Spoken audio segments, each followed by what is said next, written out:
Amaphoyisa athi kulomfanekiso kubonakala umufe emotweni yakhe bese kuba nomlisa onezimpithe ekhanda okhipha isibhamu amdubule wazama ukubaleka kepha wawa eduze kwakhe kutholakala isibhamu sakhe. Amaphoyisa aqhubeka ethi kulomfanekiso wevideo kuyacaca ukuthi kunabantu abathathu abambandakanyekayo kepha odubulile ilona onezimpithe ekhanda kanti omunye walaba abathathu ugqoke impahla ebukeka ngathi umfaniswano wonogada. Ohola ikomidi lezokuphepha komphakathi lemeya yaseGoli uDokotela Mgcinisitswako uthi ngaphambi kokubulawa uDJ Warras ubesongelwa kakhulu nokusolwa kukho labo abadle ngodli izakhiwo edolobheni. Wayenezincwadi zesivimbelo senkantolo ukuvikeleka kulabo abasola ngokudla izakhiwo. Warren was doing the noble thing of securing the building and show people they pay.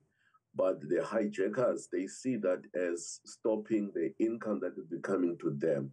So, and also remember, he had protection orders to 5 people who are known to us. I've got that protection order.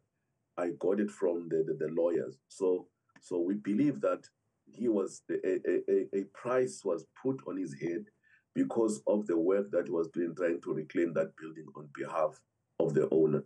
Idolobha laseGoli libhekene nenselele enkulu ukulwa nokwephulwa kwemthetho nobugebengu obuhleliwe kwezokuhlaliswa kwabantu. For us to really crack down, these illegal operations in the inner city, we do really require, resources from our crime intelligence so that they are able to assist us to identify these criminals. Because what we've been confronting in the inner city is the runners of faceless, bosses that we do not know, people that do not come out even when you get into these spaces. Umngani ka-DJ Warras nowafunda naye esikoleni Nadini Convent School eFilidi KwaZulu-Natal uthi ubengumuntu onamahlaya ehlanganisa abantu.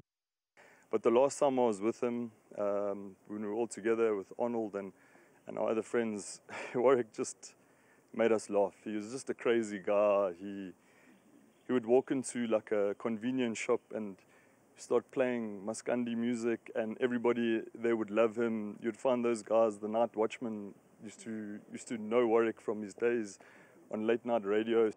Akekho saboshiwe ngokubulawa kaWarwick DJ Warras Stock kanti namalungiselelo omngcwabo wakhe abengakaziwa.